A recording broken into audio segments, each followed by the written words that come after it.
আদিত্য চোপড়ার প্রযোজনা এবং অভিরাজের পরিচালনায় মার্দানি 3 সিনেমা দিয়ে আবারও পর্দায় আসছেন রানী মুখার্জি। বলিউডের সাড়া জাগানো এই অভিনেত্রীর পর্দায় উপস্থিতি মানেই দর্শকদের মধ্যে নতুন উন্মাদনা তৈরি হয়।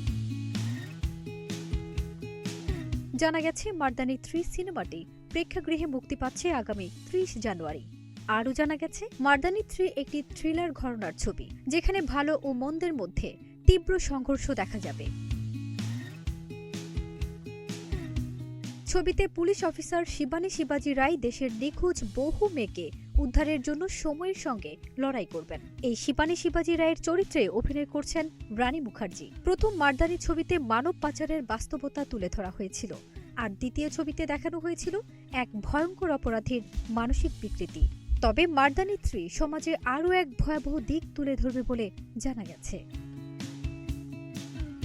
ফারজানা নিকিতা, নাগরিক প্রতিদিন।